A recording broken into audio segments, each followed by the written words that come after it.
En fait, le problème du petit, j'ai vu, mais c'est là que j'étais malade. Oui, le mensonge n'est pas bon. Pour dire que, oh, je n'ai pas vu, je ne savais pas de quoi il s'agissait. Au début, je ne comprenais pas. Mais mes enfants m'ont expliqué quand j'étais couché. C'est parce que j'ai quand même eu 5 jours de repos. Donc, c'est là que mes filles m'ont expliqué. Je dis, quoi? Elles ont dit, mais je n'étais pas en forme pour parler de ça. Mais ça continue toujours. Donc, je peux pas comme, faire comme si je n'ai pas vu ou bien non, c'est pas ça. Donc, peuple camerounais, mes impactés, peuple camerounais, merci beaucoup. Merci à vous. Je suis ici pour vous apporter quand même mon soutien à tout ce qui est arrivé à ce petit innocent. Des adultes, selon ce qu'on m'a raconté comme fait. Hein. J'ai vu le deuil qui a frappé la communauté camerounaise. J'ai vu ça, ça m'a touché du plus profond. Dans cette vidéo, comme je vous ai dit, j'étais souffrante, donc je ne pouvais pas faire de vidéo. J'apporte mon soutien à la famille camerounaise. Oui, oui, oui. J'apporte tout mon soutien à la famille camerounaise ici. À la famille du petit Matisse, à la maman, à son papa. On ne peut pas faire une bagarre. Des adultes qui discutent dans des bars. Mais c'est la même chose qu'on fait sur les réseaux sociaux ici. On finit de discuter les choses des réseaux sociaux. On veut se retrouver dehors pour aller se battre dehors. C'est ça. Donc des adultes qui se bagarrent dans les bars, qui font de la chicane dans les bars, et tu laisses le bar, et puis tu t'en vas trouver un enfant innocent pour aller lui enlever la vie. Vous savez, moi, ce que je pense, regarde ça là, ça ressemble à un rituel. Mes amis, ça ressemble à un rituel. Si ce n'est pas un rituel là, un père de famille, tu discutes avec ton ami garçon, mais si vous êtes trop fâché là, vous asseyez, puis vous vous battez entre vous là-bas.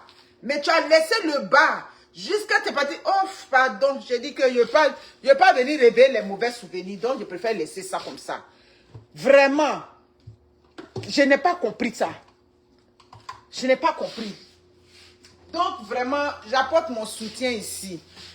En tout cas, moi, mon point de vue, après, j'ai vu la fille du monsieur venir pleurer. Bon, je ne peux pas dire que tes pleurs étaient des fake pleurs. Je ne peux pas dire ça. Mais selon moi, comment tu gérais ça, étant donné que tu es un personnage public, et puis ton papa a commis l'irréparable. Donc, c'est que c'était un rituel, c'est pas un accident. Si on veut dire les gens, tout ça là.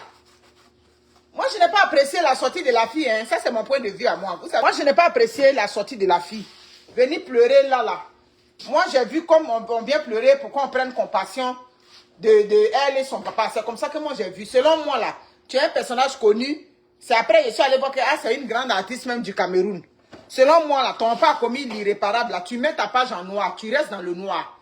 Voilà. Le soutien que tu peux apporter à ton papa pour prendre un avocat pour lui, tu prends un avocat. Quand ça se calme, tout et tout. Si on a condamné ton papa, maintenant, tu t'en vas voir la famille du petit pour leur apporter ton soutien. Pour moi, c'est comme ça. Mais venir pleurer devant les gens, moi, je n'ai pas apprécié. Même si c'est moi-même là, je n'étais pas prise en compassion. Tu es venu pleurer parce que ton papa va en prison. Tu es venu pleurer parce que ta carrière va se gâter. Ou bien tu es vraiment venu pleurer pour le petit Matisse. C'est une question que je pose. Hein. Donc, moi, les pleurs que tu es venu faire, c'est là-bas, comment elle s'appelle là-bas? L'idole.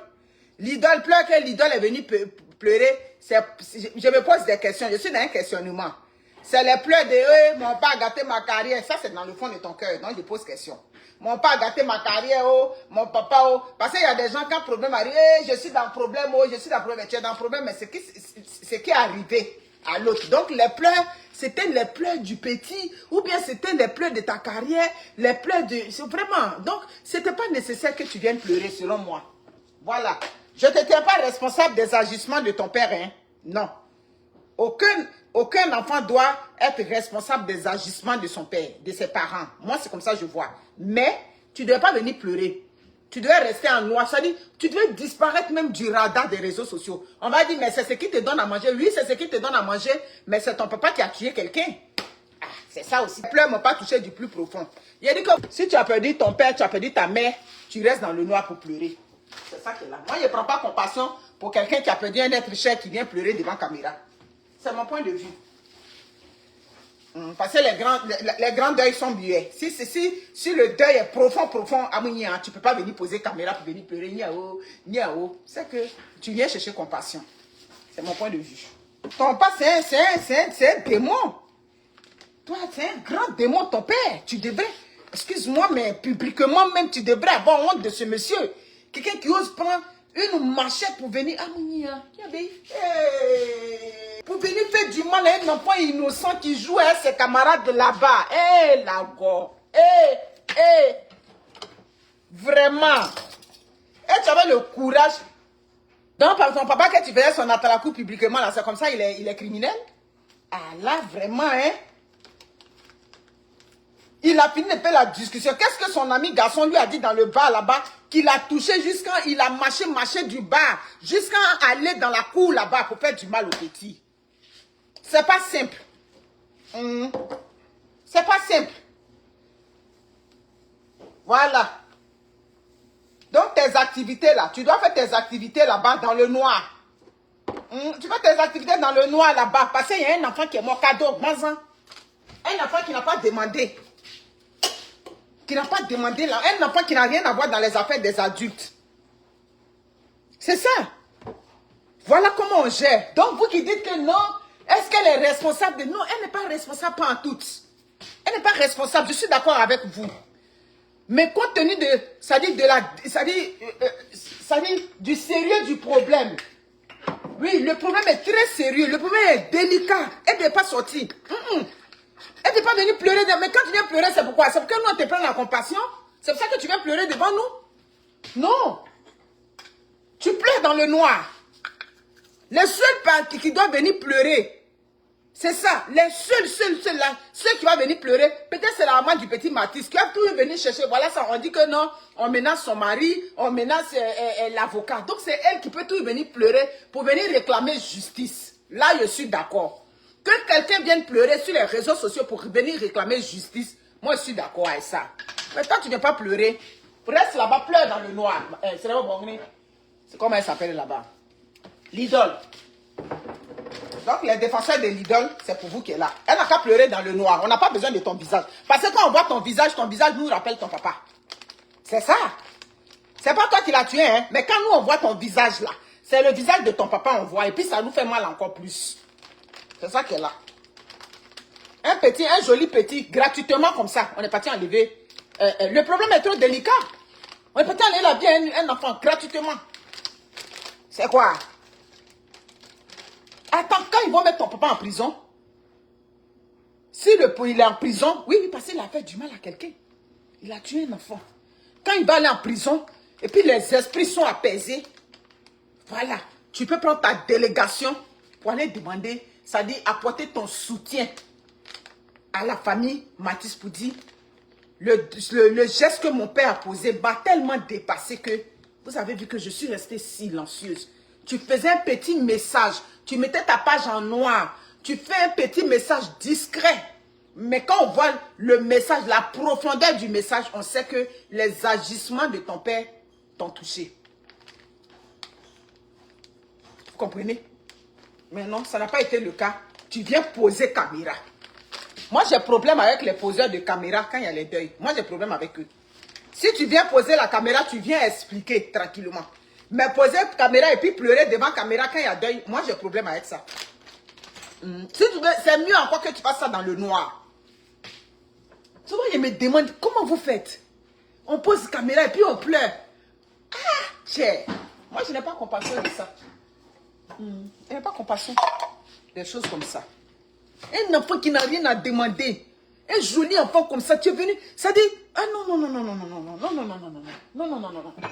Venir enlever la vie à un enfant qui n'a rien demandé. Pourquoi? On ne peut pas faire ça. Donc c'est mon point de vue qui est là.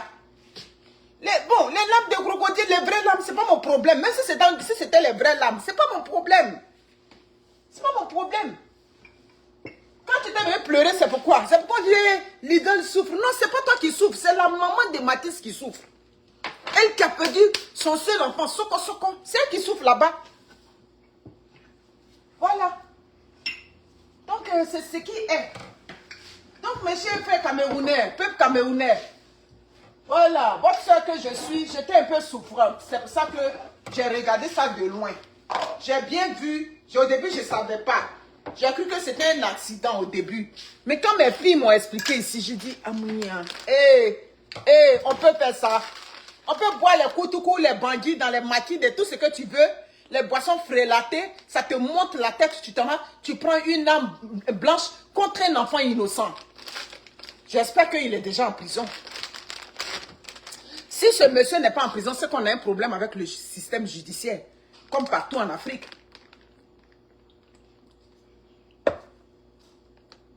Si ce monsieur n'est pas en prison, en ce moment où je suis en train de vous parler, c'est qu'on a un sérieux problème avec le système judiciaire, là-bas, au Cameroun, en particulier, puis en général en Afrique.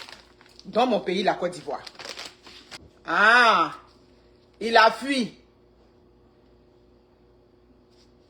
Ah ouais? Sa fille, c'est où il est? Il a fui pour être où? Sa fille connaît où il est. Ils n'ont qu'à demander à sa fille. Elle va lui dire, elle va nous dire où il est. Donc lui, il a fait ça à un petit là-bas, et puis lui, il a fui. Et puis on l'a laissé, et puis il a fui. Il est gardé à l'hôpital. Ah ouais? Il n'est pas en prison. Il semblerait que la justice dit ne pas avoir. Lui qu'ils ont montré à imbibé de sang, c'est pas lui? Eh bon, c'est pas lui?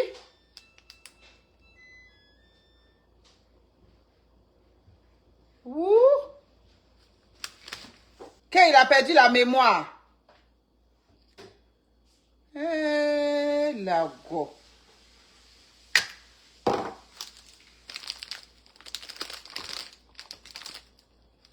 Parce qu'il était en état d'ivresse. Pardon. Il ne se souvient pas avoir qu'il amène un enfant. Boisson que tu as bu. Et puis tu as pris la route, tu as laissé le bar. Et puis tu as pris la route de où tu as bu la boisson. Et puis tu es parti jusqu'à trouver le petit qui jouait dans la cour. Et puis tu es parti le killam là-bas. Tu ne te souviens pas. Ah ouais. Ça c'est des scénarios.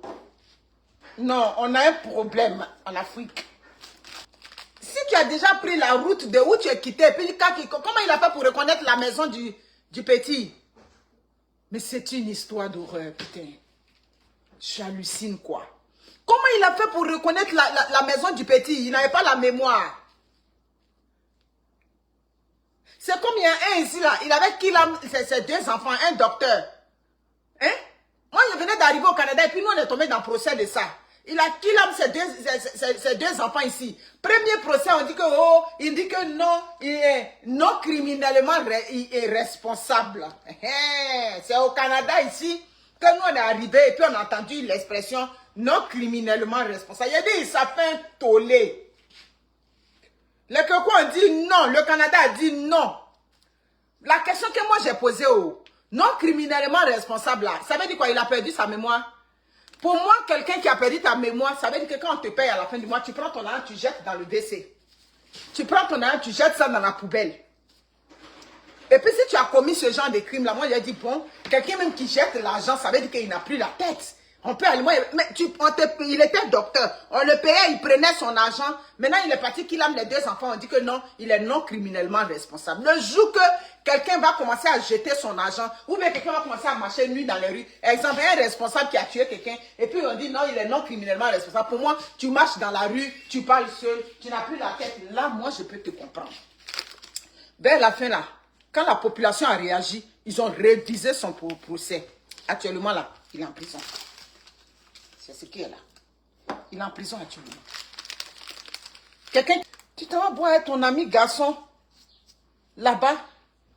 Et puis tu laisses ton ami garçon là-bas. Et puis c'est son enfant. Eh bien, non mais...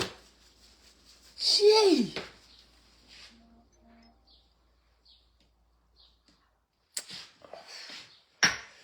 Je suis juste dépassé, mes chers frères. Je suis dépassé. Vous voyez que je n'ai plus de mots. Je suis dépassé. Le Cameroun a beaucoup d'intellectuels. Le Cameroun, si vous voulez, a des figures de proue. Si vous voulez que j'appelle ça comme ça. Moi, quand on parle des figures de proue camerounaises, là, Je vais aller parler de Kalis Beyala. Je vais aller parler de Monsieur Alain Foucault. Je vais aller parler de qui encore? Vous les connaissez, vos figures de proue. Je vais aller parler de la journaliste qui est sur TV5. Voilà, je vais aller parler de ça, de ces genres de personnes-là. Donc, ça veut dire que ces voix-là peuvent s'élever. C'est pour ça que quand il y a des injustices, moi je demande des intellectuels, vous êtes là, vous regardez. J'espère que dans ce drame-là, ces intellectuels, les 3 que j'ai cités parmi tant d'autres, ont quand même réagi. Je vais aller parler de M. Samuel Eto'o. Je vais aller parler de bon, l'autre là, lui, je ne vais pas parler de lui, le boxeur. Toi, le boxeur même, il allait tuer quelqu'un. On n'a pas vu comment ça s'est passé. Vers la fin, on dit c'est erreur médicale. C'est pas ce qu'on a dit. Le boxeur a pris moto. On va aller regarder, boxeur même était en état d'ivresse. Boxeur là. Et Denise Epoté, merci beaucoup. Un Nganou là, il a pris moto. Sur moto là, qu'est-ce qui s'est passé? Il a tué quelqu'un. On a envoyé la personne à l'hôpital. Là-bas aussi, on dit qu'il y a eu erreur médicale. Qu'ils ont mal dosé anesthésie. J'ai dit, hey, les choses de l'Afrique. Amounia. Quand j'ai entendu qu'on l'a envoyée à l'hôpital, et puis elle est décédée, je me suis dit, bon, peut-être qu'elle a fait une hémorragie interne. Oui, quelqu'un peut tomber en accident. Et puis bon, arriver là-bas, voilà. Camp de concentration, c'est ça. Donc, c'est comme ça. Ah, voyez-vous, c'est une injustice flagrante qui se passe. C'est pas bon. On enlève gratuitement. Ah, d'accord. Ok. Ok, il n'y a pas de problème. C'est vraiment dommage. Ok, oui, c'est ce que j'ai entendu ça. J'ai entendu. Bon, anesthésiste là, il n'est pas allé à l'école. C'est la question que je pose. C'est pas la première fois, hein. Il y avait un joli garçon camerounais qui avait fait un accident, problème de genou. Lui aussi, il est mort. Là-bas, au Cameroun. Son affaire était venue sur les réseaux sociaux. Donc là-bas, les anesthésistes, là-bas, dans vos hôpitaux au Cameroun, c'est comment? Quelqu'un fait accident de moto, on l'envoie à l'hôpital. Là-bas, on dit non, il y a eu erreur médicale sur anesthésie. Retournez à l'école. Personne vous allez tuer d'abord. Merci beaucoup. Samy, c'est son nom. Samy. Voilà. C'était quoi? C'est le même problème là. Accident, envoyé à l'hôpital, fait truc de choses. Le jeune là est décédé. Le jeune là est décédé comme ça. Banzan, cadeau.